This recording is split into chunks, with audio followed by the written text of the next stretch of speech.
Train ছুটে চলছে তার নিজ গতিতে। রাতের অন্ধকার ভেদ করে।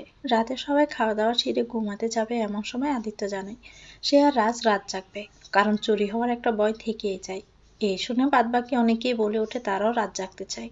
শুধু শুধু কি আর রাত জাগা যায়? তাই সবার বায়না আদিত্যকে গান গেয়ে শোনাতে হবে। আমিও বেশ খুশি হলাম কথাটা শুনে, কারণ ওনার নাচ তো দেখেছি, আবার গানটাও শোনা হবে। সবার জোরাজোরিতে উনি রাজি হন আর ওনার হাতে গিটার তুলে দেওয়া হয়। রাতের আকাশে যে চাঁদ উঠেছে তা জানালা দিয়ে দেখা যাচ্ছে। ভালো মানিয়েছে পরিবেশ আর পরিস্থিতির সাথে গানটাও। আমি বেশ উপভোগ করছিলাম মুহূর্তটা জানালা থেকে বাইরের দিকে তাকিয়ে। হঠাৎ করে আমি আমার খুব কাছে ওনার গলার স্বর শুনতে পাই। তাই মাথা ঘুরাই এদিকে আর দেখি উনি আমার পাশে এসে বসেছেন। আমার দিকে তাকিয়ে গাইলেন। উনি আমার দিকে তাকিয়ে গাইলেন কেন? গানের এই অংশটা। আমি ৭ পাঁচ আর না ভেবে উঠে যেতে নিলে উনি আমার হাত ধরে ফেলেন। তোমার এত কিসের তাড়া? সে রাস্তা পার হবে সাবধানে। আমাকে বসিয়ে দিয়ে চোখের ইশারায় আমাকে পাশে বসে থাকতে বলেন। আমি সবার দিকে তাকাতেই দেখি সবাই কেমন ভাবে যেন আমার দিকে তাকিয়ে আছে। তাই ওদের থেকে চোখ ফিরিয়ে আমি আবার বইয়ের দিকে তাকাই আর উপভোগ করতে থাকি মুহূর্তটা। গান শেষ হলে সবাই আস্তে আস্তে হাততালি দিতে থাকে। এই বগিটাতে শুধু আমাদের স্টুডেন্টরাই আছে, তাই আর অসুবিধা হয়নি। এরই মাঝে আমার চোখ হঠাৎ করে জিয়ার দিকে পড়ে। জিয়া দেখি আমার এদিকে তাকিয়ে আছে, কিন্তু আমার দিকে নয়, আদিত্যর দিকে। আমি আদিত্যর দিকে তাকালে দেখে উনি আমার দিকে তাকিয়ে আছে। এবার বুঝলাম এই জন্যই জিয়া আমার চল শক্ত করে এদিকে তাকিয়ে আছে। আমি আদিত্যর দিক থেকে চোখ সরিয়ে নিলে আদিত্য বলে ওঠে, এই রাজ, এবার তোর টান। সবাই আবার রাস্তার দিকে তাকালে দেখি রাস্তা চোখ বন্ধ করে বসে আছে। তাহলে কি রাস্তা ঘুমিয়ে পড়েছেন? আদিত্য বলছে, বেশি শেয়ানাগিরি করিস না ভাই আমার। তোর এইসব চালাকি আমার সাথে চলবে না। চুপচাপ নকশা বন্ধ করে গিটারটা ধর। তুই ধরবি নাকি আমি উঠবো? আদিত্যর হুমকি শুনতে রাস্তা জটপট করে চোখ খুলে বলল, আমাকে ছেড়ে দে ভাই। এসব গান টান আমার অনেক আগেই আমি ছেড়ে দিয়েছি। এখন গান গাইলে লোকে বুঝতেই পারবে না গান গাইছি নাকি গরুতে ডাকছে। অসহায় মুখ করে বলছে। রাস্তার কথা শুনে আমরা সবাই হেসে ফেললাম। সবাই আদিত্যকে নাছর বান্দা সে রাস্তাকে দিয়ে গান গাওয়াবেই। আদিত্য উঠে রাস্তার কানে কানে কিছু একটা বলল। আদিত্য বলে মানালি মানল না। তাহলে এবার গিয়ে দেখা। আদিত্য এসে আমার পাশে বসলে আমি চোখের ইশারা জিজ্ঞেস করি, রাস্তাকে কি বললেন? আদিত্য শুধু হেসে আমায় বললেন, ওকে রাজি করানোর মন্ত্র। আমি আর কিছুই বললাম না, কারণ ইতিমধ্যে রাস্তা গিটারের শোধ তুলেছে। কোয়েল আমার মুখোমুখি বসে আছে, কিন্তু বইয়ের দিকে তাকিয়ে। আমার মনে হয় রাজদা গান শুরু করলে কোয়েল ঠিক তাকাবে। যা ভেবেছিলাম তাই। রাজদা গান শুরু করতে কোয়েল একবার রাস্তার দিকে তাকায়, এরপর আমার সাথে চোখে চোখ পড়ে গেলে আবার বাইরের দিকে তাকায়। আমাকে জ্ঞান দিচ্ছিল এতদিন, এখন নিজে অবুঝ হয়ে বসে আছে। কোয়েল বলছে, ভেবেছেটা কি আমাকে গান গেয়ে ভালোবাসার কথা বলে মেনে নিব? ইমপ্রেস হয়ে যাব? বইয়ে গেছে আমার। এত সহজে ওকে মেনে নেওয়া প্রশ্নই ওঠে না। এতগুলো দিন কষ্ট পেয়েছি, তার খেসারও তো দিতেই হবে বাচ্চু। দেখি কি কি করো আর আমার জন্য। রাজদা গান শেষ করলে আমরা হাততালি দেই। আমি বলি, যাই বলো রাজদা, গরুর ডাকটা বেশ ভালোই ছিল কিন্তু। আমার টোন করায় রাজদা হেসে মাথা চুলকালো। এভাবে গল্প করতে করতে আমাদের সময় কাটলো আর বোর হয়ে এলো। আমরা সবাই নিজেদের জিনিসপত্র নিয়ে রেডি হতে লাগলাম। এনজিপি ঢুকতে বেশ ঠান্ডা লাগছে। কিছু সময় পর ট্রেন থামলে আমরা সবাই এক এক করে নেমে পড়ি আর সাথে আসা 4 ম্যাডামদের সাথে কথা মতো স্টেশনে অপেক্ষা করতে থাকি ট্রেন আসার। ট্রেনে উঠে বসে পড়ি আর প্রায় 8 ঘন্টা পর দার্জিলিং গিয়ে পৌঁছাই। হোটেলে এসে ঠিক হয় একটা রুমে দুজন থাকবে, তাই আমি আর কোয়েল একটা রুম নেই। আর ওদিকে আদিত্য আর রাস্তা একটা রুম নেই। রুমটা হেব্বি সুন্দর, তাই না মো? আমার যা মনে হয় বেলকনি দিয়ে পাহাড় দেখা যাবে। খুশি হয়ে বলছে, কিন্তু এখন তো বিকেল হয়ে গেছে, তাই চল ফ্রেশ হয়ে নেই। কালকে সকাল সকাল না হয় বেরোবো। হুম। কোয়েল ঠান্ডায় কাঁপার অ্যাক্টিং করলে আমি হেসে ফেলি সাথে সাথে। আমরা ফ্রেশ হয়ে নিতে আদিত্য আসেন আমাদের ঘরে আর বলেন, এখনই সাজিয়ে এনে নিজেদের জিনিস কাবারে। কিছুক্ষণ পর টিফিন করে নিয়ে বাগানে বসবো সবাই। আপনি বামটা নিয়ে যান, মাথা যন্ত্রণা করলে কাজে লাগবে। আদিত্য বলছে, ব্ল্যাক কফি খেয়ে নিয়েছি আমি, তোমার কাছে রাখো। আমার লাগলে আমি নিয়ে যাব। আমার কাছে থাকলে হারিয়ে যাবে। আচ্ছা ঠিক আছে। আদিত্য গেলে আমি কোয়েলের দিকে তাকালে দেখি ও আমার দিকে তাকিয়ে চোখ ছোট ছোট করে মুচকি হাসছে। আমি ব্রু কুঁচকে ওকে জিজ্ঞেস করি, কি হয়েছে, এভাবে তাকিয়ে আছিস কেন? প্রেম তো জমে ক্ষীর দেখছি। হুম। আমি মুখ ঘুরিয়ে নিলে কোয়েল জোরে হেসে দেয়, ফলে আমিও হেসে ফেলি। আমরা গল্প করতে থাকি, একদিন তুমিও ভালোবাসবে। আমি মুখ ঘুরিয়ে নিলে কোয়েল জোরে হেসে দেয়, বলে আমিও হেসে ফেলি। কোয়েল এখন বেশ স্বাভাবিক হয়েছে, তাই জিজ্ঞেস করি, আচ্ছা রাস্তা কোথায় থাকে? এতদিন হলো রাস্তার সম্পর্কে কিছুই জানতে পারলাম না। খুবই কম কথা বলেন উনি সবার সাথে, এমন কেন? কোয়েল আমার প্রশ্ন শুনে সামান্য হেসে চুপ করে রইল। কিছুক্ষণ পর বলল, রাজের কেউ নেই আদিত্যদা ছাড়া, আমার জানা মতে। মানে? হ্যাঁ, ও অনাথ আশ্রমে মানুষ হয়েছে। জ্ঞান হওয়ার পরে ও অনাথ আশ্রমটি যে চালান তাকে বাবা প্রাপ্ত। উনি রাজকে বলেননি প্রথমে যে ওর বাবা মা নেই। রাজার পড়াশোনায় আগ্রহ ছিল বলে উনি নিজের খরচায় রাজকে স্কুল ভর্তি করেন। রাজ স্কুলে আসলে প্রথম প্রথম চুপচাপই থাকতো, যেমনটা তুই বললি, খুব কমই কথা বলে। তাহলে ওনার সাথে পরিচয় কিভাবে? বলছি, আদিত্য দাও খুব একা থাকতে ভালোবাসতো ছোট থেকেই। মনের মতো বন্ধু না হলে কথাই বলতো না। একদিন রাত স্কুলের মাঠে একপাশে চুপ করে বসেছিল। তখন কিছু সিনিয়ররা ওর দিকে বল ছুড়ে মারে। রাজ কিছু না বলে বল ফিরিয়ে দিতে গেলে ওকে ধাক্কা মেরে ফেলে দেয়। তখনই আদিত্যদা এসে ওকে তুলতে ওর আদিত্যদাকে কোনো কথা না বাড়িয়ে কেটে পড়ে। আগাগোড়ায় আদিত্যদাকে সবাই খুব মেনে চলে, কারণ আদিত্যদা খুবই সাংঘাতিক রাগ। সেদিন রাজার গায়ে প্রচুর জ্বর ছিল, তবুও সে এসেছিল পড়া বোঝার জন্য, কারণ কিছুদিন পর থেকেই পরীক্ষা ছিল। আদিত্যদা রাস্তায় কে ধরে তোলার সময় সেটা বুঝতে পেরেছিল। তখন তো বুঝিনি ওটা জ্বর, বুঝেছিল গাটা ভীষণ গরম। তারপর তারপরের দিন রাজ যখন নিজের মতো করে বেঞ্চে বসেছিল টিফিন টাইমে, তখন আদিত্যদা রাজের পাশে গিয়ে বসে আর নিজের টিফিন এগিয়ে দিয়ে বন্ধুত্বের হাত বাড়িয়ে দেয়। রাজ প্রথমে চুপ করে থাকলেও পরে তা স্বীকার করে। রাজ টিফিন আনতো না, ওর কোনো টিচারও ছিল না, কারণ অনাথ আশ্রমটা যে চালাতো তার স্ত্রী রাজকে পছন্দ করতেন না। তাই সে স্কুলে ভর্তি দিলেও এসব দিকটা অতটাও দেখতে পারতো না। রাজ আর আদিত্যদা যখন 5-এ ওঠে তখন আদিত্যদা জোর করে রাজের সাথে ছুটির সময় ওকে ছাড়তে যায়। সেদিনই জানতে পারে রাজ অনাথ আশ্রমের মানুষ। সেটা দেখার পর আদিত্যদা আর কথা না বলে নিজের বাড়ি চলে আসে। উনি নিশ্চয়ই কিছু একটা ভেবে রেখেছিলেন রাজদার জন্য, তাই না? আঙ্কেলের সাথে কথা বলে রাজকে নিজের বাড়িতে নিয়ে আসে আদিত্যদা। আঙ্কেল অনাথ আশ্রমের মালিকের সাথে কথা বলতে উনি রাজি হয়ে যায়। আঙ্কেল তো রাজকে দত্তক নিতে চেয়েছিলেন, কিন্তু অনাথ আশ্রমের মালিকটা ওনাকে বলে যে এটা রাজকে জিজ্ঞেস করা উচিত, কারণ তার বাবার পদবিও এতদিন ব্যবহার করেছে। মানে রাজ তার বাবা মায়ের খোঁজ উনি জানতেন? হ্যাঁ, আসল ঘটনা এখানেই। সেদিন আঙ্কেলকে উনি জানান যে রাজ ওনার বন্ধুর ছেলে। রাজার মায়ের যেদিন লেবার পেন উঠেছিল সেদিনই রাজার বাবা ওনাকে দেখতে হসপিটালে যাওয়ার সময় গাড়ি অ্যাক্সিডেন্ট করে। ওনাকে হসপিটালে ভর্তি করলে উনি বলেন যে রাজকে ওনার স্ত্রীকে যেন ওনার বন্ধু একটু দেখে রাখে, তারপরে মারা যায়। রাজার বাবার অ্যাক্সিডেন্টের খবর রাজার মাকে দেওয়া হয়নি, যাতে উনি কোনো শোক না পান। রাজার জন্মের পরেই রাজার মাও মারা যায়, আর রাজকে অনাথ আশ্রমে উনি নিয়ে আসেন। কে এই অনাথ আশ্রমের মালিক? সৌভিকদার বাবা। কি? হ্যাঁ, সুরেশ আঙ্কেল। এই কারণে সৌভিকদার রাজকে পছন্দ করে না একদমই। তুই এগুলো কিভাবে জানলি? আদিত্যদাই বলেছে যখন বড় হয়েছি। রাজ নিজেও জানে পুরো বিষয়টা। ও যখন জানতে পেরেছে তখনই বলে দিয়েছে নিজের বাবার পদবি পরিবর্তন করবে না। রাজ আদিত্যদার বাড়িতে চলে এলে রাজের বই খাতা সবকিছুই আঙ্কেল কিনে দিত। নিজের ছেলের মতোই ভালোবাসেন রাজকে আঙ্কেল। আন্টি আর আদিত্যদার ভাইয়ের মতো। কি না করেছে আদিত্যদা ওর জন্য ছোট থেকে, এর প্রতিদান হিসেবে ও কি করলো? হুট করে কাউকে কিছু না জানিয়ে চলে গেল। তুই তো বলেছিলি আদিত্য থেকে তোর খোঁজ নিত রাজদা, তাহলে উনি কি সব জানতেন? আমি জানি না, আমি কিছু বুঝতেও পারি না, কিছুতেই যেন হিসাব মিলাতে পারি না এই বিষয়ে। আর রাত যখন একটু বড় হয়, মানে এটে ওঠে, তখন থেকে টিউশনি শুরু করে আর নিজের বই খাতার খরচ নিজেই চালাতে থাকে। যেদিন থেকে বুঝতে শিখেছে, জ্ঞান হয়েছে ওসব বিষয়, সেদিন থেকেও আদিত্যদার হেল্প ছাড়াই চলার চেষ্টা করতে থাকে। হয়তো ওর এটাই মনে হয় আদিত্যদা ওকে দয়া করছে, সেই জন্যই হয়তো অকৃতজ্ঞর মতো চলে গিয়েছিল, ভালোবাসাটা বোঝার চেষ্টা করেনি। প্লিজ কোয়েল, এভাবে না জেনে আজে বাজে কথা বলিস না। উনি যদি অকৃতজ্ঞই হতেন তাহলে ফিরে আসতেন না কোনোদিনও। হতেই পারে উনি বাধ্য হয়েছেন কাউকে কিছু না জানাতে। এক্ষেত্রেও হয়তো সেটাই এমনটাই হবে। যদি হয়ে থাকে তাহলে তুই নিজেকে ক্ষমা করতে পারবি তো? মৌমিতাকে জড়িয়ে ধরে কোয়েল বলছে, তাহলে ও কেন এভাবে ছেড়ে গিয়েছিল বল? ওর ধারণা নেই আমি কতটা কষ্ট পেয়েছি এই 4টে বছর। এখন যখন ফিরে এসেছ তখনই কিছুই বলছে না। ও যতদিন আমাকে সত্যিটা না জানাবে ততদিন আমি ওকে অ্যাকসেপ্টই করবো না। আমি কোয়েলের কথা শুনে ওকে সোজা হয়ে দাঁড় করিয়ে জিজ্ঞেস করলাম, অ্যাকসেপ্ট করবি না মানে? রাজদা কি তোকে প্রপোজ করেছে? হ্যাঁ, ট্রেনে, যখন রাজদার কাছে গিয়েছিল ওঠার সময়, তাই তো? কোয়েল হ্যাঁ বোধক মাথা নাড়ালো। দেখ, নিজের মনের কথাটা যখন জানিয়েছে তখন সব সত্যিটাও ঠিকই জানাবে।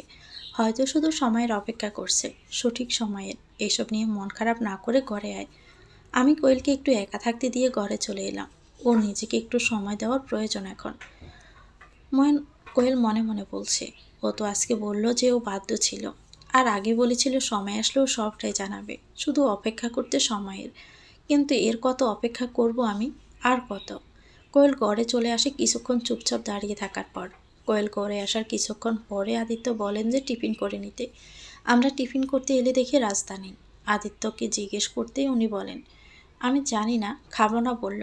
দেন বাগানে বসবো বললাম, তখনও না করে দিল। কি জানি কি হয়েছে, আমি আর কোনো কথাই বলবো না ওর সাথে। আদিত্য রেগে গেলে আমি কোয়েলের দিকে তাকাই, আর কোয়েল একটি নিঃশ্বাস ফেলে রাস্তার ঘরের দিকে চলে যায়। কোয়েল রাজের ঘরে এসে দেখে রাজ চুপচাপ বসে আছে সোফায়। কোয়েলের বিষয়টা বেশ আজব লাগে। মনে প্রশ্ন আসে, এভাবে কেন রাজ বসে আছে। কোয়েল এগিয়ে গিয়ে রাজের পাশে গিয়ে জিজ্ঞেস করলে, টিফিনের জন্য নিচে যাওনি কেন? এমনি, আমার ভালো লাগছে না কিছু খেতে। সকাল থেকে সিগারেট ছাড়া তেমন কিছুই খাওনি তুমি। আমি খুব ভালোভাবেই জানি, সেই গত বিকেল থেকে দেখছি সিগারেটের পর সিগারেট খেয়েই চলছ, ঠিকভাবে কোনো খাবার খাওয়াচ্ছ না। চলো, কিছু একটা খেয়ে নিবে চলো। কথাটা বলে কোয়েল রাজের হাত ধরে উঠে যেতে নিলে রাজ কোয়েলের হাতটা শক্ত করে ধরে নিজের জায়গাতেই বসে থাকে। কোয়েল রাজের দিকে তাকালে রাজ ইশারায় কোয়েলকে বসতে বলল, আমি ভাবিনি তুই আসবি আমাকে ডাকতে। কেন, কি হয়েছে? কি নিয়ে এত চিন্তা করছো তুমি? রাজ একটু অবাক হয় কোয়েলের প্রশ্নে। সেটা বুঝতে পেরে কোয়েলকে বলে, এত অবাক হওয়ার কিছু নেই। তোমার মুখ দেখলে যে কেউ বুঝে যাবে কিছু একটা তোমার মধ্যে হয়েছে। রাজ মুচকি হেসে বলল, যে কেউ না, যে ভালোবাসে সেই বুঝেছে, আর আজীবন সেই বুঝতে পারবে। রাজের কথা শুনে কোয়েল মুখ ফিরিয়ে নিলে রাজ বেশ চিন্তিত সুরে বলল, বৌদি আর তুই অলওয়েজ একসাথেই থাকবি, ওকে? কোয়েল বলছে রাজের দিকে বড় বড় চোখ করে তাকিয়ে, পরেশবাবু আবার কিছু প্ল্যান করছে নাকি? জিয়া, ও, ওরা দুজন তো একই। আমার কেন যেন মনে হচ্ছে শুধু ওরা দুজন না, আরও কেউ আছে। মনে মনে আমি খুব ভালোভাবেই জানি কে আছে, কিন্তু আমি সেটা তোমাকে জানাতে পারবো না। আদিকে তো নাই, জানি না কি হতে চলেছে, আর যেটা হতে চলেছে সেটা যে কিভাবে সামাল দিব সেটাও আমি বুঝতে পারছি না। কোয়েল বলছে, কাকে সন্দেহ করছো তুমি? সবিকদা? রাজ ব্রু কুচকে তাকায় কোয়েলের দিকে, আর কিছু একটা ভেবে কোয়েলকে বলল, জি আসার পর থেকে সবিকের সাথেই রয়েছে, প্লাস ও ক্ষমাও চেয়েছে। এখন তো আমি শিওর কিছু একটা প্ল্যানিং জিয়া করছে, খুব সাবধান। কোয়েল বলছে, মৌ নিজেই পুরো বিষয়টা সম্পূর্ণ ফলো করেছে, আর আমাকে কিছুক্ষণ আগে জানিয়েছে। জিয়া যখন ক্ষমা চেয়েছে খটখটা তখনই লেগেছে মৌয়ের। তাছাড়া বাদবাকি পুরোটা সময় জিয়া ওদের নজরে নজরেই রেখেছিল। আমি বুঝতে পেরেছি। কথাটা আদিও জানে। আদিত্য তো তোমার উপর রেগে আছে। রাজ সামান্য হেসে বলল, জানি, কিন্তু বিশ্বাস কর আমার কিচ্ছু খেতে ইচ্ছে করছে না। আসলে আমি ঠিক করে ঘুমাতে পারিনি তো, তাই খেতেও মন চাচ্ছে না। এটা অলওয়েজ হয় আমার সাথে। তাই বলে তুমি কিচ্ছু খাবে না? খেয়ে নিব ভাবছি, এখন তো সবে সন্ধ্যে 7টা। আমি না হয় রাতে সবার সাথে একসাথে ডিনার করতে নিচে যাব। ঠিক আছে, তাহলে তুমি রেস্ট নাও। রাজ, হ্যাঁ, খুব টায়ার্ড লাগছে আসলে। কোয়েল উঠবে তখনই রাজ কোয়েলের হাতটা শক্ত করে ধরল আবারও। কোয়েল রাজের চোখের দিকে তাকাতেই রাজ নিচের দিকে তাকিয়ে বলল, খুব বড় কিছু একটা হতে চলেছে। কোয়েলের দিকে তাকিয়ে রাজ বলছে, আমাদের সবাইকে সব কিছুর জন্য সব দিক থেকে প্রিপেয়ার থাকতে হবে। কোয়েল ঘাবড়ে গেল কথাটা শুনে, যা কোয়েলের চোখে মুখে যেন প্রকাশ পাচ্ছে। আমাদের সবাইকে একে অপরের প্রতি বিশ্বাস রেখে চলতে হবে, এক থাকতে হবে, যাতে কোনো কিছুই আমাদের মধ্যে ভুল বোঝাবুঝি সৃষ্টি করতে না পারে, আমাদের যেন আলাদা করতে না পারে। কোয়েল শুধু হ্যাঁ পদক মাথা নাড়ে। রাজ একটা নিঃশ্বাস ফেলে উঠে যায়, আর কোয়েলও বেরিয়ে নিচে চলে আসে। কিরে, রাস্তা এলো না? কোয়েল প্রথম থেকে সবটা বললে মমিতাও কেমন যেন একটা চুপ হয়ে যায়। আদিত্য তাকে সব কিছু জানাতে হবে মৌ। আমি জানিয়ে দিব। তাছাড়া রাজদা তো আসেনি, আমি যাচ্ছি ওনাকে ঘুরতে যাওয়ার বিষয়টা বলতে। আমি কোয়েলকে বলেই চলে আসি ওনাকে বলতে। উনি সবটা শুনে রাস্তার উপর আর রাগ করে থাকতেই পারেননি। সবাই টিফিন সেরে নিলে উনি আমাকে আশপাশটা একটু ঘুরে দেখাতে বললেন, আর আমিও বেরোই। কোয়েল ঘরে আমাদের জিনিসপত্র গোছগাছ করছে। আমাদের গেস্ট হাউসটা বেশ সুন্দর একটা জায়গায়। গেস্ট হাউস থেকে বেরিয়ে কিছুটা হাঁটলে রাস্তা যেখান দিয়ে গাড়ি চলাচল করছে অন্ধকার হয়ে এলো, স্ট্রিট লাইট থাকার কারণে সব দেখা যাচ্ছে। আমি রাস্তার উপর উঠে রেলিংয়ের কাছে আসি। আশেপাশে গাছ থাকলেও উপর থেকে নিচে দেখলে কেমন যেন ভয় লাগছে। বেশ গভীর খাটটা। আমি কিছুক্ষণ দাঁড়িয়ে থাকার পরে ঘুরে গেস্ট হাউসের দিকে ঘুরতে নিলেই দেখি একটা বাচ্চা বল নিয়ে খেলছে। হুট করে বলটা হাত ফসকে মাঝ রাস্তায় চলে গেলে বাচ্চাটি ওই বলের কাছে চলে যায়। খেয়াল না করে ওর পিছনে বড় একটা গাড়ি আসছে। আদিত্যা, মৌমিতা বলে চিৎকার দিল। মৌমিতা বাচ্চাটাকে রাস্তার মাঝখানে দেখে চোট লাগায়। জোরে দৌড়ে গিয়ে সাথে সাথে বাচ্চাটাকে জড়িয়ে ধরে। ওই পাশে পড়ে যায়, কিন্তু বাচ্চাটা কোলে থাকায় বাচ্চাটার গায়ে আঁচও লাগেনি। মৌমিতা যখন বাচ্চাটাকে বাঁচানোর জন্য দৌড়ে যায় তখন সে সময় আদিত্য সেখানে উপস্থিত হয় মৌমিতাকে খুঁজতে খুঁজতে। মৌমিতাকে ওভাবে পড়ে যেতে দেখে আদিত্য পড়ে কি মরি করে ছুটে চলে যায় মৌমিতার কাছে। চোখের নিমেষে পুরো ঘটনাটা ঘটে যায়। ইতিমধ্যে লোকও জড়ো হয়ে গেছে মৌমিতার আশেপাশে। মৌমিতা বাচ্চাটাকে ছেড়ে দিয়ে উঠে দাঁড়াতে নিলে দাঁড়াতে পারে না। ততক্ষণে বাচ্চাটিকে তার মা বাবা কোলে নিয়ে নিয়েছে। আদিত্য বলছে, ঠিক আছো তুমি? কোথাও লেগেছে? দেখাও আমাকে। আপনি এখানে কি করছেন? আমি ঠিক আছি। একদম চুপ, হাত দেখাও বলছি। উনি হুট করে বেডের মাঝ থেকে বেরিয়ে এসে আমার পাশে এসে বসলে আমি অবাক হয়ে যাই। আমাকে দমক দিয়ে চুপ করিয়ে দিয়ে উনি আমার হাতটা আলতো করে টেনে নিয়ে দেখেন কোনোটা ছিঁড়ে গেছে বাজেভাবে। হালকা ক্রিম কালারের চুড়িদার প্যান্টটা হাঁটুর কাছে লাল বর্ণ ধারণ করেছে, যার পরে কোনো সন্দেহ নেই হাঁটুতেও কেটে গেছে। আদিত্য এসব দেখে আমার দিকে একটা রাগী লোক দেন। আমি কিছু বলতে গিয়েও আর না বলে চুপচাপ মাথা নিচু করে নিই। ওনাকে পাশে একটু নিয়ে এসে বসান, আমরা জল নিয়ে আসছি। দরকার নেই, এখন থেকে একটুখানি আমাদের গেস্ট হাউস, আমরা চলে যেতে পারবো। Thank you. থ্যাংক ইউ তো আমাদের বলা উচিত। উনি আজকে না থাকলে আমার ছেলেটা যে কি হতো। অনেক ধন্যবাদ। মমিতা বলছে, না না, ধন্যবাদ দিয়ে আমাদের ছোট করবেন না প্লিজ। আমি ঠিক আছি।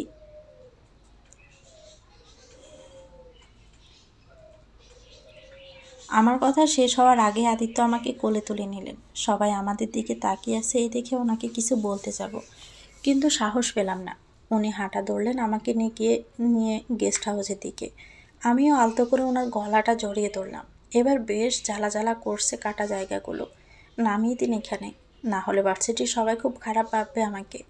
অনেক সাহস নিয়ে কথাটা বলেই পেলাম, কিন্তু উনি আমার কথার কর্ণপাত না করে এগিয়ে যাচ্ছেন। আমার একদমই ভালো লাগছে না ব্যাপারটা।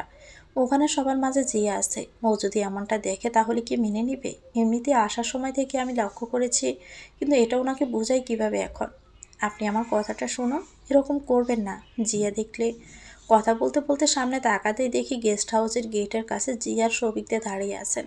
যেটার ভয় ছিল সেটাই হয়ে গেল। উনি আমাকে নিয়ে ভিতরে ঢুকে বাইরে বসার সোফাতে বসাতে স্যার ম্যাডামরা সবাই এগিয়ে আসে। স্যার, ম্যাম, প্লিজ ডক্টরকে কল করুন। সামান্য কেটে যাওয়ার জন্য ডক্টর লাগবে না। না মানে একটু ছিঁড়েই তো গেছে তাই। উনি এত তীক্ষ্ণ দৃষ্টিতে আমার দিকে তাকালেন যে আমি কথা বলার মাঝে আটকে গিয়েছিলাম। তারপর যে কোনো প্রকারে কথাটা শেষ করলাম। কি করে হলো এসব? কথা পরে হবে, আগেও ট্রিটমেন্ট করতে হবে। ভালোই রক্ত বেরোচ্ছে, তুই মেডিসিন নিয়ে আয়। স্যার, আমি আনছি। আদিত্য নিজেই ছুটল মেডিসিন আনতে। সত্যি বলতে গেলে সরে যায়নি, কেটেই গেছে অনেকটা। সারা শরীর কেমন যেন ব্যথা করতে শুরু করেছে ক্ষত জায়গাগুলোর সাথে সাথে। সযত্নে আমার ক্ষত জায়গাটা পরিষ্কার করে উনি আমার হাঁটুর কনুইটা ব্যান্ডেজ করে দিতে দিতে কোয়েলকে বললেন, আমি ওকে ঘরে দিয়ে আসছি, ডক্টরকে কল করে তুই ওর হাঁটুটা পরিষ্কার করে দিস। কথাটা বলে আদিত্য বেরিয়ে গেলেন।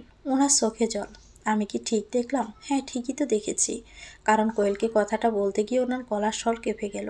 উনি আমার এই অবস্থা দেখে যেভাবে পাগলামি শুরু করলেন সবার সামনে, কাউকে কিছু বলার সুযোগই দেয়নি। এদিকে জিয়া সব দাঁড়িয়ে দেখছে। আদিত্য উঠে দাঁড়াতেও সরে গেছে। এবার কিন্তু সবাই ব্যাপারটা লক্ষ্য করলো। আদিত্য তার তোর প্রতি যে কতটা কনসার্ন এটা সবার চোখে পড়েছে সে আসার সময় থেকে। এটা ভালো বিষয় নয় কোয়েল। জিয়াও পুরো ব্যাপারটা লক্ষ্য করেছে। আমার কিছুও ঠিক লাগছে না। কোয়েল কিছু বলার আগে আদিত্য আমার সামনে এসে আমাকে দাঁড়ানোর সুযোগ না দিয়ে নিজে আমার দিকে ঝুঁকে আমাকে কোলে তুলে নেয়। ডক্টর আসছেন, আমি রিসিপশনে বলে দিয়েছি। তুই তাড়াতাড়ি ঘরে আয় কোয়েল, প্লিজ। আদিত্য ঘরে এসে আমাকে বেডে বসিয়ে চলে যেতে নিলে আমি ওনার হাত ধরে জিজ্ঞেস করি, আপনি আমার উপর কি রেগে আছেন? সে অধিকার তো আমার নেই। ওনার কথাটা শুনে আমার খারাপ লাগলো। উনি চলে যেতে নিলে আমি বেড থেকে নামার জন্য পা বাস করতে ব্যথায় কুঁকিয়ে উঠলাম। আদিত্য তা দেখতে পেয়ে জোরে দমক দিয়ে উঠলেন, নামতে বলেছি তোমাকে আমি। উনি এতটাই জোরে রেগে কথাটা বলেছেন যে আমি কেঁপে উঠেছি। নিজের অজান্তে চোখে জল এসে গেছে। চলচল চোখে ওনার দিকে তাকাতে উনি কেমন যেন দমে যান। চোখ বন্ধ করে মুখ অন্যদিকে ফিরিয়ে নেন কিছুক্ষণের জন্য। তারপর বলেন, ডক্টর দেখে যাওয়ার পর আমি কথা বলবো তোমার সাথে। কোয়েল আসার আগে নড়বেন এক পাও। জ্বরের গতিতেই বেরিয়ে গেলেন। কি সাংঘাতিক পরিমাণ রেগে আছেন তা আমি ভালোই টের পেলাম। ব্যাপারটা মেনে নেওয়া অস্বাভাবিক নয়, কারণ উনি এই কয়েকদিনের প্রতিটা মুহূর্তে আমাকে বুঝিয়েছেন উনি আমাকে ভালোবাসেন। আজকে আমার সাথে ঘটে যাওয়া দুর্ঘটনাটা আমাকে সাহায্য করলো ওনার ভালোবাসায় বিশ্বাস আনতে। ওনার জায়গায় আমি থাকলেও এমন রিয়েক্ট করতাম, কারণ হারিয়ে যাওয়ার ভয়। আমাকে হারিয়ে ফেলার ভয়ে কি উনি রেগে আছেন? মৌ, আস্তে আস্তে আমাকে ধরে ওঠ। তোর হাঁটুটা ভালোই কেটেছে, কারণ চুড়িদারের প্যান্টটা দেখ, লাল হয়ে গেছে জায়গাটা জুড়ে। আদিত্যদা খুব বকবে তাড়াতাড়ি ব্যান্ডেজ না করলে। কী রে, মুখটা এমন শুকনো কেন? ব্যথা পেয়েছিস সেজন্য, নাকি বর বকেছে কোনটা? কোয়েলের কথা শুনে কেঁদেই ফেললাম। কোয়েল সেই দিকে জড়িয়ে ধরলো। পুরো ঘটনাটা ওকে খুলে বলি। স্বাভাবিক আদিত্যদার রাগ করাটা, কিন্তু তুইও তো ভুল কিছু করিসনি। ওনাকে কে বোঝাবে এটা? তুই আবার কে? এখন চল ওয়াশরুমে। কোয়েল আমাকে ধরে ধরে ওয়াশরুমে নিয়ে যায়। পায়ের পাতাতেও চোট লেগেছে, তাই হাঁটতে সমস্যা হচ্ছে। ইস, ডক্টরবাবু যেন এমন একটা ওষুধ দেয় যাতে আমি এক নিমিষে ফিট হয়ে যাই, আবার কালকে ঘুরতে বেরোতে পারবো। আদিত্য ঘরে এসে বেলকনিতে চলে যায় চুপচাপ, কারণ ঘরে রাজ ঘুমাচ্ছে। কিছুক্ষণ আগে ঘটে যাওয়া ঘটনার কিছুই জানে না সে। আদিত্য রাজকে ডাকেনি, কারণ মমিতার কাছ থেকে সবটাই সে শুনেছে। আদিত্য বেলকনিতে একইভাবে বাহিরের দিকে তাকিয়ে কিছুক্ষণ আগের ব্যবহারের কথাটা মনে পড়ল, যেটা মমিতার সাথে করেছে।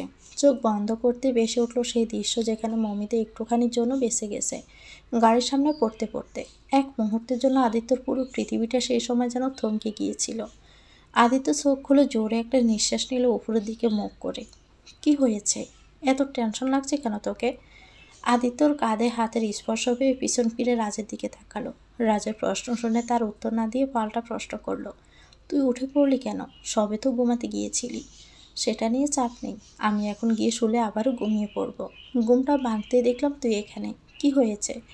আদিত্য নিচের দিকে তাকিয়ে আস্তে করে বলল, আজ আমি সারা জীবনের মতো মৌকে হারিয়ে ফেলতে বসেছিলাম। রাত যেন ভুলে গেল কেমন রিয়েক্ট করা উচিত কথাটা শুনে। কিছুক্ষণ আগেই তো সে সাবধান করেছিল কোয়েলকে, আর এখনই এমন কথা বলছে আদিত্য।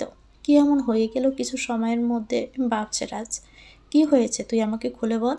আদিত্য প্রথম থেকে সবটা বলে রাজ একটু স্বস্তি পায়। সে ভেবেছিল হয়তো জিয়া কিছু করেছে, কিন্তু সেটা তো নয়। দুর্ভাগ্যবশত একটা দুর্ঘটনা ঘটে গেছে। আদিত্যকে আপসেট দেখে রাজ আদিত্যকে জড়িয়ে ধরে। সাথে সাথে আদিত্য রাজকে শক্ত করে জড়িয়ে ধরে কাঁপা কাঁপা কণ্ঠে বলে, আর একটু হলেই আমি ওকে হারিয়ে ফেলতাম। বিষয়টা মনে পড়লে আমার বুকের ভিতরটা মোচড় দিয়ে উঠছে। তুই বৌদির কাছে যা এখন, ডক্টর এসে গেছে মেবি। কি বলছে দেখ। আর বৌদিই বা কী করতো? চোখের সামনে একটা বাচ্চা মূর্তি দিতে তো আর পারতো না, তাই না? আমি জানি ওর কোনো দোষ নেই, কিন্তু আমি নিজের মনকে বোঝাতে পারছি না। আমি ওকে নিজের মনের কথাটাও ঠিকভাবে জানিয়ে উঠতে পারলাম না। আর এখনই ওকে হারিয়ে ফেলতে বসেছিলাম আমি। মরে যাবো ইয়ার ওর কিছু হলে। তোকে আমি বললাম তো, এসব বাবা বন্ধ কর, আর বৌদির কাছে যা। বৌদির সাথে সময় কাটালে দেখবি তোর এই ভয়টা কেটে যাবে। সব ঠিক আছে আদি, সামলা নিজেকে। আদিত্য চোখের জল দেখে রাজার খারাপ লাগলো, একটু ভালো লাগছে, কারণ আদিত্য কাউকে এত পরিমাণ ভালোবাসবে এটা ধারণার বাইরে ছিল। রাজ বোঝানোর পরে আদিত্য বলল, তুই গিয়ে ঘুমা, আমি যাচ্ছি। রাগ করে চিল্লাস না যেন আবার। আদিত্য হাঁ পদক মাথা নেড়ে ঘর থেকে বেরিয়ে গেলে রাজ গিয়ে বেডে বসে। পিছন থেকে মাথা হেলিয়ে চোখ বন্ধ করে নেয়। তখনই কোয়েল ঘরে ঢুকে রাজকে ওভাবে বসে থাকতে দেখে একটু এগিয়ে জিজ্ঞেস করে, তুমি ঘুমাওনি? এভাবে বসে আছো যে? না, মাথাটা একটু ধরেছে তো তাই। আদি এসেছিল ঘরে, তখনই আমার ঘুমটা ভেঙে গেছে। কিছু বলেছে তোমাকে কিছুক্ষণ আগে ঘটে যাওয়া দুর্ঘটনা সম্পর্কে? হ্যাঁ, ও খুব আপসেট ছিল। বুঝিয়ে শুনিয়ে আবারও পাঠিয়ে দিয়েছি বৌদির কাছে। তোমার মাথা ধরেছে যখন, আমি কফি নিয়ে আসবো? না না, কফি খেলেই তো আমি ঘুমিয়েছি, আর খাবো না। তাহলে ময়ের কাছ থেকে বাম নিয়ে আসি। রাজ অমনি মাথাটা একটু টিপে দাও, তাহলেই হয়ে যাবে। কোয়েল রাজার কথা শুনে বেডের পিছনে গিয়ে রাজার মাথাটা ম্যাসেজ করে দিতে থাকে।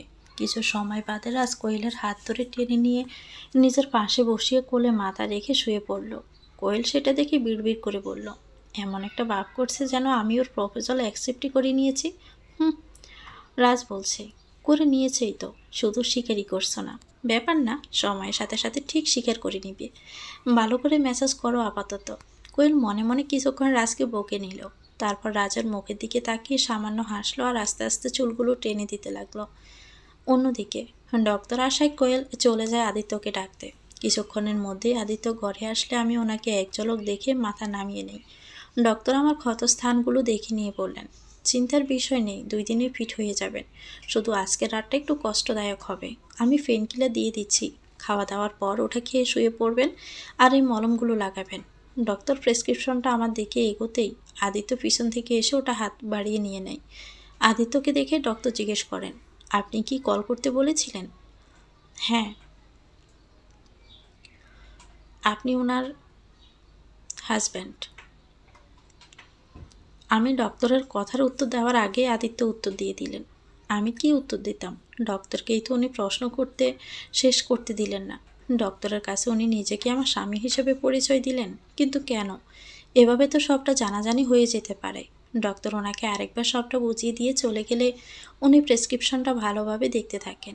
আমি ওনাকে জিজ্ঞেস করি, এটা কি ঠিক হলো? ডক্টর বাহিরে গিয়ে কিছু একটা বলবেন না। তোমাকে এই নিয়ে না ভাবলেও চলবে।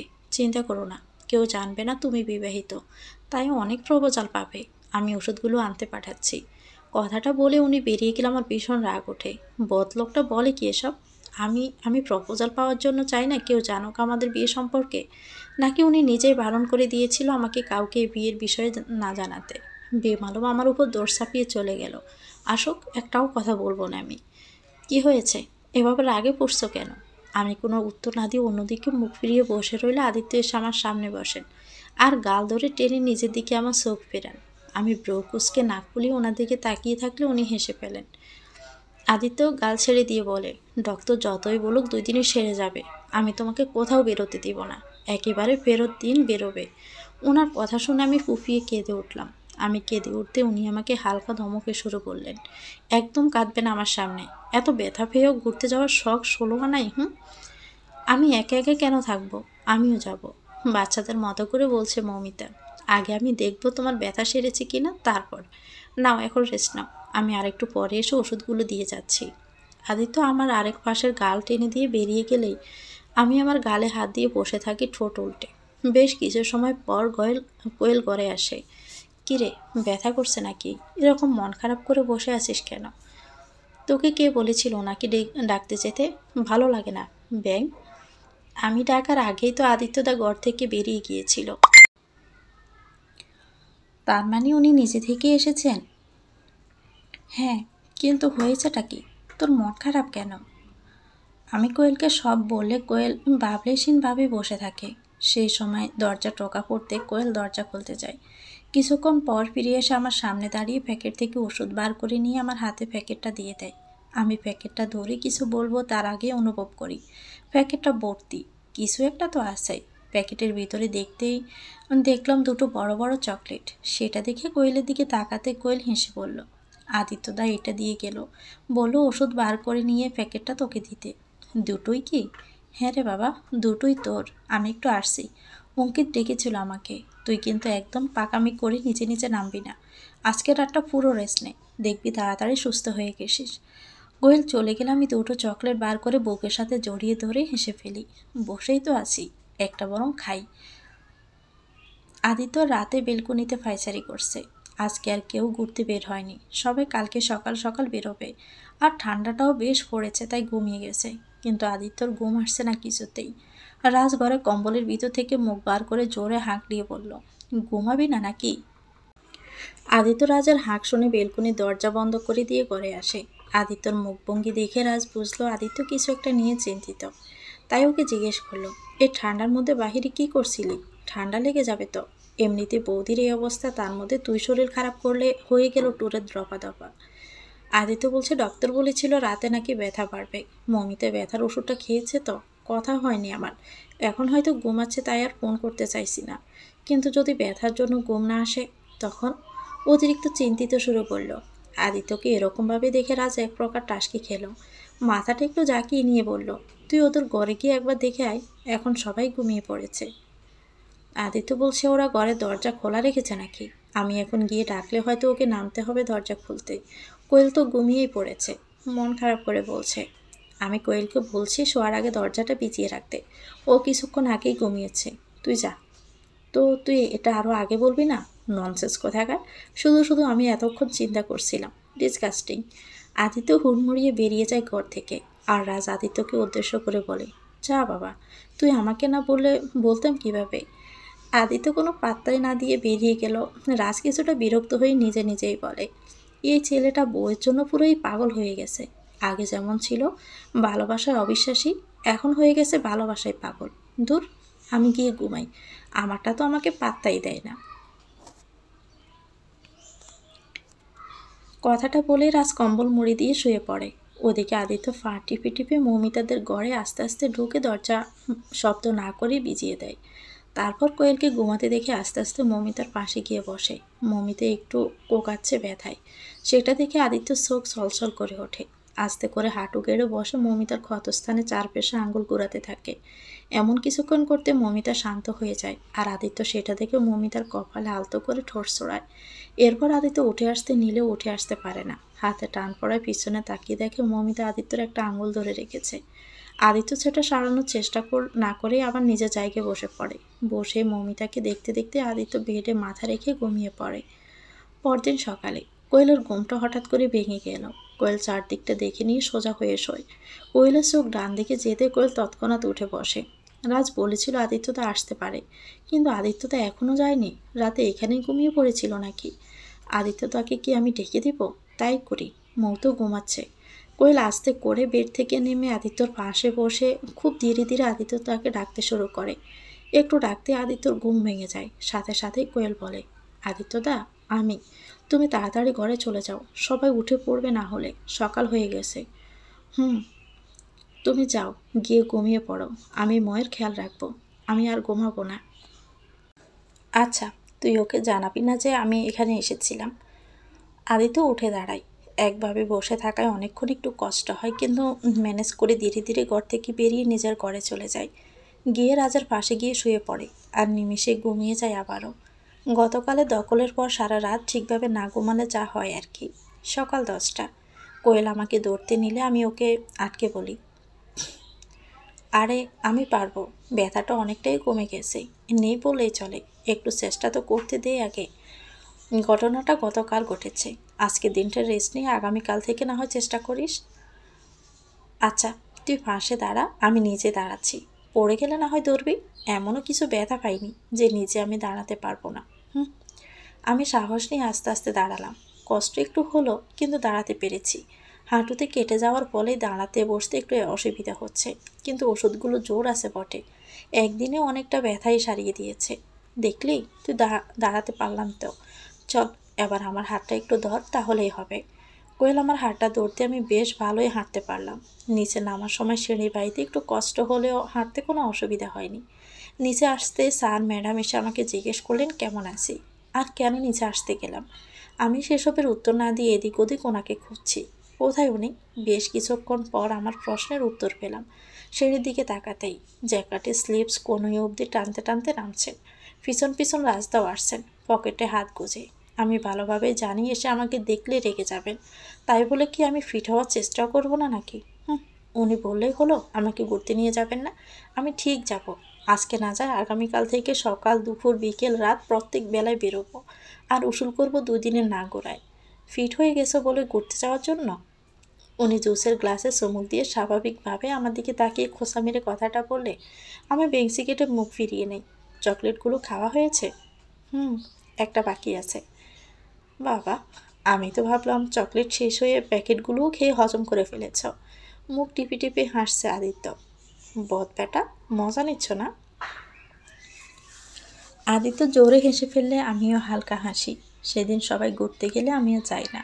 আমার জন্য কোয়েলও যাবে না বললে আদিত্য বলেন উনি আমার সাথে থাকবেন। আর কোয়েলকে জোর করে রাজদার সাথে পাঠিয়ে দিয়েছে। রাজদাকে সব দায়িত্ব দিয়ে ওনার সাথে সেই সময়টুকু গল্প খুনসুটি আর হাসাহাসি করতে করতেই কেটে যায়। পরের দিন ডক্টরের কথা মতো 2 দিনে আমি মোটামুটি ফিট, হাঁটাচলা করতে আর কোনো অসুবিধা হচ্ছে না। তাই ঘুরতে যাব বলে সকাল থেকে আনন্দ করছি। এই দেখে আদিত্য কয়েকবার এসে আমাকে রাগিয়ে গেছে, এই বলেছে আমাকে নিয়ে যাবে না। আমি তো যাবই, যেমন বাবা সেমন কাজ। ব্রেকফাস্ট সেরে আমরা সকালে টাইগার হিল দেখার উদ্দেশ্যে রওনা দেই। টাইগার হিলে উঠবো এমন সময় আদিত্য আমাকে বলে, না উঠলে হয় না, রাতে যদি ব্যথা বাড়ে। আমার কিচ্ছু হবে না, আপনি এত চিন্তা করবেন না তো, চলুন। আমি আদিত্যর কথা না শুনে এগিয়ে আসি। এই অবধি প্রতিটা মুহূর্তে উনি আমাকে চোখে চোখে রেখেছেন, আমার কেয়ার করেছেন যে সবাই দেখেছে। আমি আটকাতে চেয়েও যেন আটকাতে পারিনি। জানি না উনি কেন এমন করছেন। উনি কি সকলকে জানিয়ে দিতে চান আমাদের বিয়ের ব্যাপারটা? কথাটা মনে আসতেই আমি হাসলাম। হঠাৎই চোখ গেল আমার জিয়ার দিকে। ও খাদের অনেকটা ধারে রয়েছে। আমাদের বাকি বন্ধুরা সব এগিয়ে গেছে। ও কি করতে চাইছে? কোনো উল্টাপাল্টা কিছু না তো? কথাটা মাথায় আসতে আমি জিয়া বলে চিৎকার করে ওর দিকে এগিয়ে গেলাম। ও কোনো কর্ণপাত করলো না আমার কথায়। ও খাদের দিকে আরও এগিয়ে গেলে আমি দ্রুত ওর কাছে যাই আর ওকে ধাক্কা মেরে সরিয়ে দেই বলে ও হুমকি খেয়ে পড়ে। সাথে সাথে পিছন থেকে আমাকে কেউ সজোরে ধাক্কা মারে আর আমিও হুমকি খেয়ে পড়ে যাই সামনের দিকে। সামনে তাকাতেই দেখি আদিত্য নিচে পড়ে যায় মাটি দোষে। মৌমিতা আদিত্য বলে একটা চিৎকার দেয়। উপস্থিত সবাই স্তব্ধ হয়ে গেল এক মুহূর্তের জন্য। হঠাৎ করে কোয়েল এসে মৌমিতার পাশে বসে মৌমিতা হতভম্ব হয়ে কোয়েলের দিকে তাকায় একবার, আরেকবার পাহাড়ের খাদের দিকে তাকায়। রাজ দৌড়ে গিয়ে একটু ঝুঁকে আদিত্যর নাম ধরে চিৎকার করে, আদি তুই ঠিক আছিস? কতক্ষণ থাকবো বুঝতে পারছি না। রাজ সাথে সাথে নিজের জ্যাকেটটা খুলে ফেলে আরও শুয়ে পড়ে হাত বাড়িয়ে অনেকটাই ঝোঁকে, কারণ আদিত্য বেশি নিচে যাওয়ার কারণে আগেই পাহাড়ের খাস ধরে নিয়েছে এবং কিছুটা উঠেও এসেছে। রাজকে অতটা নিচের দিকে ঝুঁকে যেতে দেখলে অঙ্কিত পিছন থেকে বলে, রাজ অতটা ঝুঁকিস না, বিপদ হতে পারে। ততক্ষণে রাজ আদিত্যর হাত ধরে ফেলেছে। রাজ বেশি জোর বা সাফ জায়গার উপর দেয় না, কারণ এই জায়গাটা দোষে যেতেই পারে। আদিত্য প্রায় অনেকটা উঠে এলে অঙ্কিত অপর দিকে গিয়ে হাত ধরে নেয়, যাতে রাজের উপর চাপ না পড়ে। এরপর অঙ্কিত আর রাজ দুজন মিলে আদিত্যকে টেনে উপরে তুলে নিয়ে আসে। এদিকে কোয়েল মৌমিতাকে শক্ত করে ধরে থাকলেও মৌমিতার চোখ আদিত্যর দিকে। আদিত্য উঠতে রাজ আদিত্যকে জড়িয়ে ধরে, ঠিক আছিস তো? হ্যাঁ ঠিক আছি আমি। রাজ ছাড়তে হুট করে জিয়ে এসে আদিত্যকে জড়িয়ে ধরে, তুমি ঠিক আছো আদি? ঠিক আর থাকতে দিচ্ছ কোথায়? জিয়া তখন আদিত্যকে ছেড়ে বলছে, মানে? এই যে আমি সদ্য উপরে উঠে এলাম আর তুমি আমাকে আবার নিচে পাঠিয়ে ডাইরেক্ট উপরে পাঠানোর ব্যবস্থা করতে যাচ্ছিলে। এত জোরে ছুটে এসে জড়িয়ে ধরে। জিয়া মাথা নিচু করে পিছিয়ে গেলে আদিত্য, অঙ্কিত আর রাজ চলে আসে। আদিত্য আসতে স্যার ম্যাডামরা ওকে জিজ্ঞেস করে ও ঠিক আছে কিনা। আদিত্য সবাইকে উত্তর দিচ্ছে ঠিকই, কিন্তু ওর চোখ মৌমিতার দিকে, কারণ মৌমিতা এখনও স্থির দৃষ্টিতে ওর দিকে তাকিয়ে আছে। কি হচ্ছে কি এসব? একবার মৌমিতার সাথে তো একবার তোমার সাথে। চিন্তিত শহরের স্যার বলছেন, স্যার যা হওয়ার হয়ে গেছে, চিন্তা করবেন না, আপনারা এগোন, আমি আসছি। স্যার ম্যাডামরা সব স্টুডেন্টদের নিয়ে এগিয়ে গেলে আদিত্য মৌমিতার দিকে এগিয়ে এসে দাঁড়ায়। সে কিছু বলবে তার আগেই মৌমিতা তার বুকে ঝাঁপিয়ে পড়ে, তাকে শক্ত করে জড়িয়ে ধরে। আদিত্য নিজেও হতবাক ঘটনাক্রমে। কোয়েল মিটিমিটি হাসতে থাকলে ওর চোখ রাজের দিকে যায়। রাজ ইশারায় কোয়েলকে ওখান থেকে সরে আসতে বললে কোয়েল চুপচাপ সরে আসে। ওই দেখো জিয়া কীভাবে দেখছে ওদেরকে, কুনজর দিচ্ছে দাঁড়িয়ে দাঁড়িয়ে। রাজ বলছে দেওয়াচ্ছি বলে রাজ জিয়ার কাছে গিয়ে ওকে বলে ওঠে, রাস্তা এদিকে নয় ওদিকে, চলো যাওয়া যাক। আর রাজার কথার উত্তর আর না দিয়ে জিয়া মাথা নিচু করে সামনে এগিয়ে যায়। কোয়েল এসে রাজার পাশে দাঁড়ালে দুজনেই একবার আদিত্য ও মৌমিতার দিকে তাকায়। এখনও একইভাবে রয়েছে ওরা, তাই সেটা দেখে হেসে এগিয়ে যায় সামনে। এগোতে এগোতে রাজ কোয়েলকে জিজ্ঞেস করে, তুমি আমাকে ওভাবে কবে জড়িয়ে ধরবে? কোয়েল তখন ব্রু কুঁচকে বলে, কি জন্য তোমাকে জড়িয়ে ধরতে যাব আমি? জড়িয়ে ধরার কারণ লাগে নাকি? ভালোবাসে জড়িয়ে ধরবে। কোয়েল বলছে, শখ দেখলে আর বাঁচি না। ভাগো এখান থেকে। বেঞ্চি কেটে বিরক্ত নিয়ে বলছে, আচ্ছা তাহলে আমি আদির মতো পাহাড় থেকে পড়ে গেলে তখন জড়িয়ে ধরবে? রাজের কথা শুনে কোয়েল দাঁড়িয়ে যায়, কারণ কোয়েল জানে রাজের দ্বারা সবই সম্ভব। কিছুক্ষণ চুপ থেকে ঠোঁট চেপে হেসে বলল, তোমাকে কষ্ট করতে হবে না, আমি ধাক্কা মেরে দিচ্ছি, আসো। রাজ বলছে, না থাক, মরে গেলে যাও, ভালোবাসা পাওয়ার আশা আছে সেটাও না হয় চলে যাবে। কপালে ভালোবাসার বড্ড অভাব আমার। হে ঠাকুর, একটু ভালোবাসায় লিখতে কি খুব বেশি ক্ষতি হয়ে যেত? উপরের দিকে তাকিয়ে 2 হাত তুলে বলল, চলো। রাজ এগিয়ে গেলে কোয়েল মাথা নিচু করে নেয়। মজা করে বললেও রাজ যে অন্তরের মধ্যে জমে থাকা কষ্ট থেকে এই কথাটা বলেছে তা কোয়েল ঠিকই বুঝতে পেরেছে। সত্যি ছেলেটা ভালোবাসার কাঙাল। কি হয় তাকে একটু ভালোবাসলে, হয়তো একটু ভালোবাসলে সে খুশি হয়ে যাবে, কারণ ভালোবাসার সাহায্যে কোনোদিন পায়নি।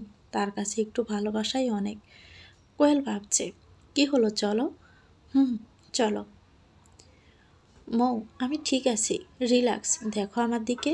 আমার চোখের সামনে শুধু আদিত্যর পড়ে যাওয়ার দৃশ্যটাই বেশি উঠছে। মনের ভিতরে ভয়টা যেন জেঁকে বসেছে।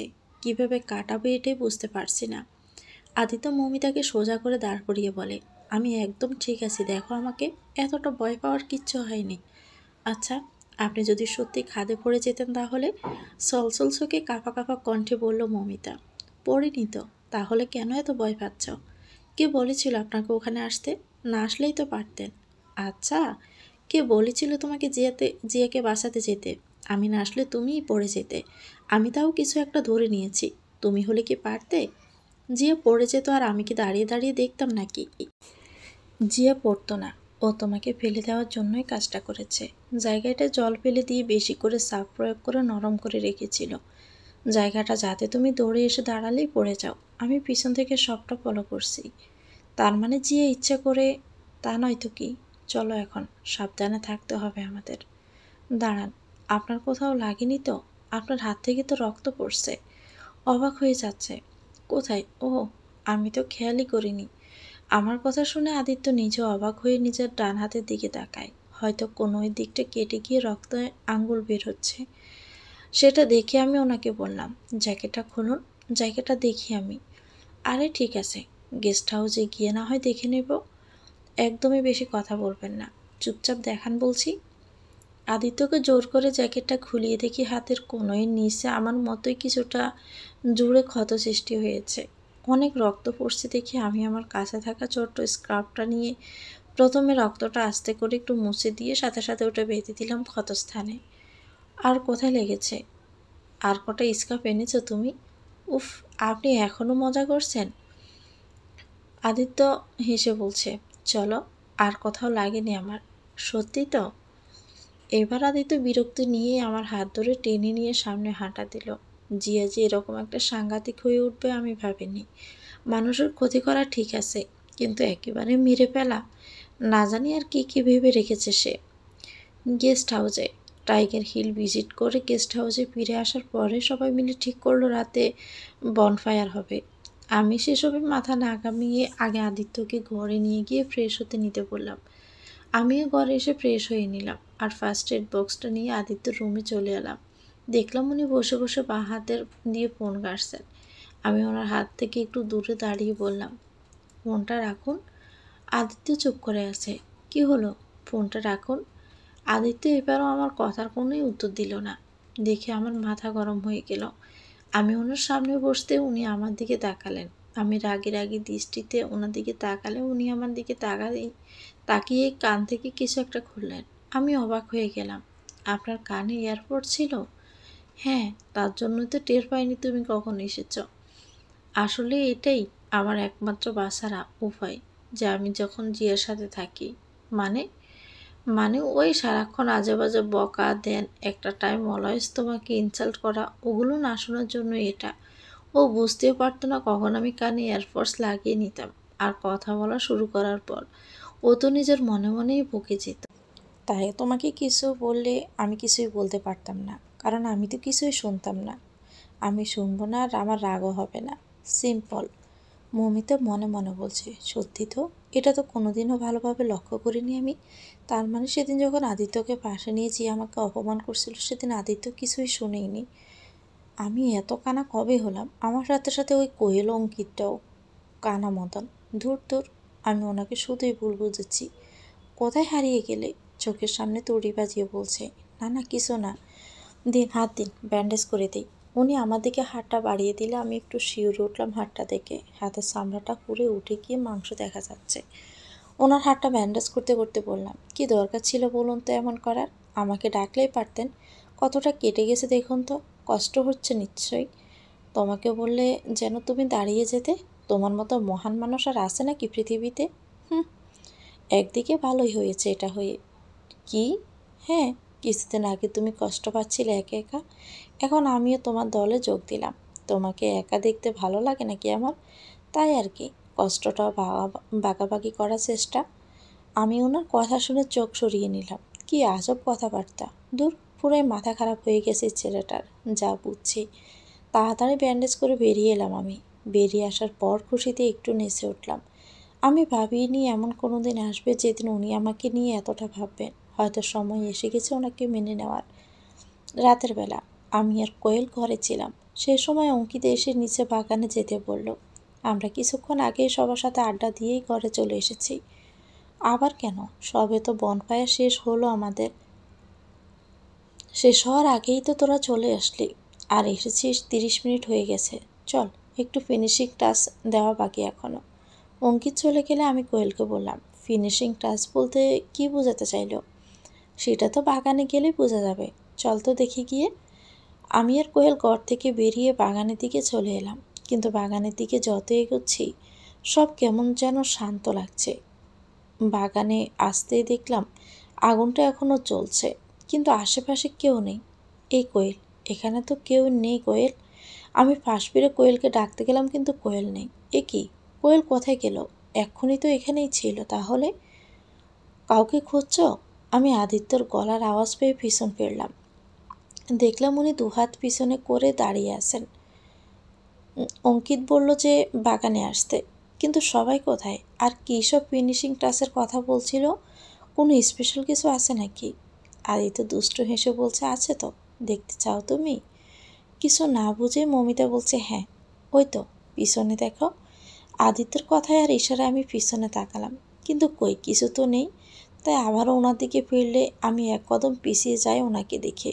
উনি হাঁটু গেড়ে আমার দিকে একগুচ্ছ গোলাপ দিয়ে আমার সামনে বসে আছে। আমি ওনার চোখে চোখ রাখতেই উনি বলতে শুরু করলেন, আমি জানি আমার থেকে এসব কোনো কিছু এক্সপেক্টেড না।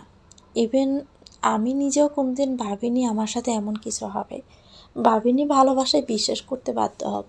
ভাবিনি কোনো মেয়েকে এতটা ভালোবাসবো যে না থাকলে আমি নিজেকে কল্পনাও করতে পারবো না। জীবনে প্রথম আমি তোমাকেই ভালোবেসেছি, আর শেষ পর্যন্ত তোমাকেই ভালোবাসবো। I love you Mou. একটা সুযোগ চাইছি সবটা ঠিক করার। I really love you. আদিত্যর কথা শেষ হওয়ার আগে দেখলাম আশপাশ থেকে সবাই ইয়েস বলতে শুরু করেছে। অঙ্কিত, কোয়েল আর রাস্তাও ওখানে দাঁড়িয়ে সবার সাথে। আদিত্য ওদের দিকে তাকিয়ে একটু হেসে আমার দিকে তাকালেন। আমি ওনাকে আর কিছু বলার সুযোগ না দিয়ে ওখান থেকে চলে এলাম। শীতে ঘরে চলে এসেছি। পিছনে তাকানোর প্রয়োজনও মনে করিনি। মৌ, মৌ, আমার কথাটা তো শুনে যাও। আদিত্য উঠে দাঁড়ায় অসহায় মুখ করে। মাথা নিচু করে নিলে রাজেশ ওনার কাঁধে হাত রাখে। বেশ অপমানজনক হলো। রাজ সেটা নিয়ে মাথা ঘামাচ্ছে না। সে ভাবছে মমিতা এইভাবে কেন রিয়েক্ট করলো, নাকি মমিতা চায় না সুযোগটা দিতে তাই চলে গেল। মাথায় হাজারটা প্রশ্ন ঘুরছে আদিত্যর। এই সময় কোয়েল পাশ থেকে গেয়ে ওঠে, আবি তুইও ফেহলি মানজিল হেন, তুম তো আবিও শর্মা গায়ে। আমি বরং যাই হোক, বাই দ্য ওয়ে, সারপ্রাইজ দিতে গিয়ে সারপ্রাইজড কেমন হতে লাগলো? Like seriously? তোর হাসি পাচ্ছে? এখানে একজন হার্ট হোলার তোর হাসি পাচ্ছে। আদিত্যদা যদি বুলি স্টাইলে প্রপোজ করে তাহলে হার্ট তো হবেই, তাই না? আমাকে তো আর কিছু বলতে দিল না। তা তো করবই। কি আর করবে, পরে বুঝিয়ে বলে দিবে। যাই দেখি কই গেল মৌরে, কই গেলি রে?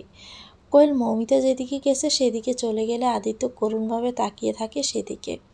আমি জানি তুমি আমাকে ভালোবাসো, আর যদি না ভালোবাসা থাকো তাহলে বলবো একদিন তুমিও ভালোবাসবে। আদিত্য চলে যায় সে জায়গা ছাড়ে, আর রাজার অঙ্কিত চলে যায় আদিত্যর পিছন পিছন।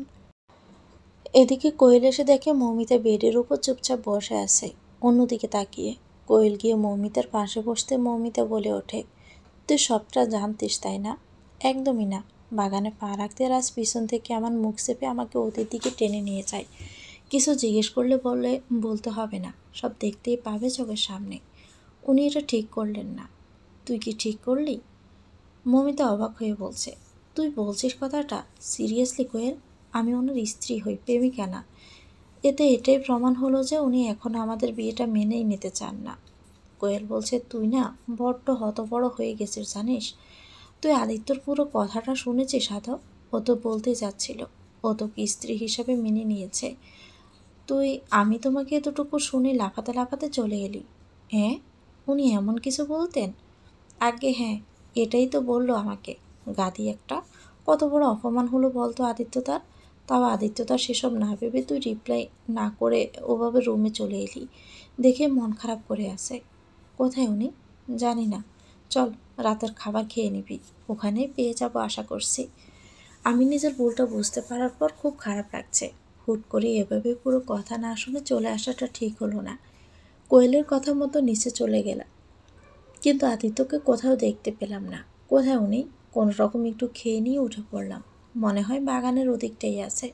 মন খারাপ করে খেতেই এলো না বেচারা। বাইতে ওই তুই দেখা হলে আদিত্য তাকে কি বলবি? মানে হ্যাঁ নাকি না? কি আবার বলবো? ইস, ঢং করছে দেখো। হ্যাঁ বলবি তো, বল বল। আমি শুধু লাজুক হেসে মাথা নাড়ালাম, আর তাতে কোয়েল এক লাফ দিল। আমি হেসে ওখান থেকে বাগানের দিকে চলে এলাম। একটু এদিক ওদিক হাঁটতে লাগলাম, কিন্তু কেউ নেই। হাঁটতে হাঁটতে এগিয়ে গেলে কেউ হঠাৎ করে আমার হাত ধরে পিছন থেকে হ্যাঁচকা টান মারলে আমি ব্যক্তিটির বুকের উপর হুমড়ি খেয়ে পড়লাম। মাথাটা তুলতে দেখলাম আদিত্য। আপনি? এভাবে কেউ টানে নাকি? ভয় পেয়ে গিয়েছিলাম তো আমি। আমি ছাড়া তোমাকে ছোঁয়ার অন্য কারো সাহস আছে বলে তো আমার মনে হয় না। আপনি নেশা করেছেন? আদিত্য কথা বলতে আমি অ্যালকোহলের সুবাস পেলাম ওনার মুখ থেকে।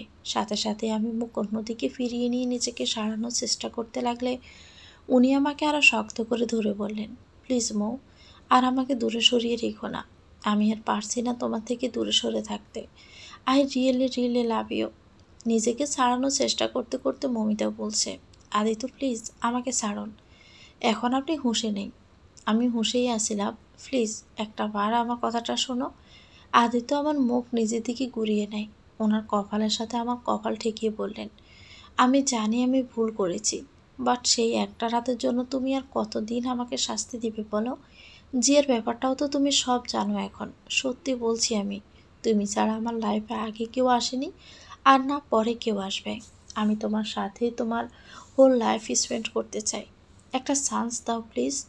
আদিত্য হঠাৎ করে আমার মুখের দিকে এগিয়ে আসলে আমি বুঝতে পারি উনি কী চাইছেন। সাথে সাথে চোখ বন্ধ করে নিলে কেন যেন আমার দম বন্ধ হয়ে আসে। মনে পড়ে যায় ওনার কথাগুলো যখন উনি অস্বীকার করেছিলেন, আর নিজের সর্বস্ব শক্তি দিয়ে ধাক্কা মেরে সরিয়ে দেয় আদিত্যকে।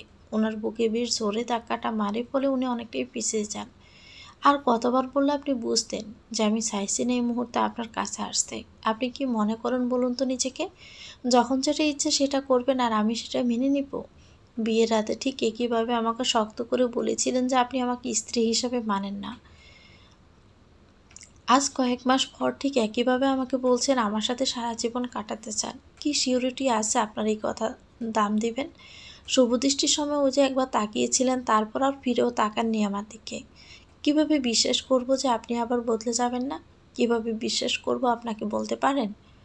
আদিত্য চোখ দিয়ে টপাটপ করে জল পড়তে দেখলে আমি চুপ করে যাই। আমি কি একটু বেশি বলে ফেললাম? যখনই আমি ওনাকে মেনে নেব ভাবছি, তখনই এই প্রশ্নগুলো আমার মনে বারবার ঘুরপাক খাচ্ছে। কিন্তু এইভাবে বলাটা ঠিক হলো না। আমি তো ভালোভাবেও বলতে পারতাম, তুমি যেটা বলছো একদমই ঠিক বলেছ, কিন্তু কি বলো তো, আমি নিজেও জানতাম না আমি এভাবে বদলে যাব। বিশ্বাস করতাম না দেখে ধারণা রাখতে চাইনি কোনোদিন, কিন্তু তোমাকে দেখলে কেন যেন আমার প্রতি আমার একটা টান অনুভব হয়। তুমি অন্য কারো ছেলের সাথে কথা বললে একটা ভয় হতো হারিয়ে ফেলার, আর তোমার কষ্ট হলে আমারও কষ্ট হতো। এই অনুভূতিগুলোর কারণ বোঝাতে পারছিলাম না। তখনই রাজ বলল, এটাই নাকি ভালোবাসা? সব কিছুর জন্য আমি সরি, পারলে আমায় ক্ষমা করে দিও। শুধু শেষে এটুকুই বলল, একবার ভালোবাসে দেখো, সত্যিকারের ভালোবাসলে। সবারটা জানি না, আমি তো পারবো না। অ্যাগেন সরি আজকের জন্য এবং আগে যা যা করেছি সব কিছুর জন্য। আদিত্য চলে গেলে আমি মুখে হাত দিয়ে কাঁদতে কাঁদতে ঘরে চলে আসি। আদিত্যর সামনে গিয়ে দাঁড়ালে আদিত্য রাজকে দেখে, ওকে জড়িয়ে ধরে ডুকরে কেঁদে ওঠে। রাজ বুঝতে পারে সাংঘাতিক একটা কিছু হয়েছে, কিন্তু কিছুই বলে না। আদিত্যকে এভাবে কাঁদাতে আজ অবধি দেখেনি রাজ। সামান্য চোখে জল ফেলত, কিন্তু এইভাবে মন খুলে কাঁদবে আদিত্য ব্যানার্জি? অবাক লাগছে রাজের। অন্যদিকে ঘুরে বলল, আমাকে কিছুক্ষণের জন্য একা ছেড়ে দে। কথাটা বলে আদিত্য বেরিয়ে গেল গেস্ট রুম থেকে। গেস্ট রুম থেকে বেরিয়ে রোডে উঠে গেল সোজা।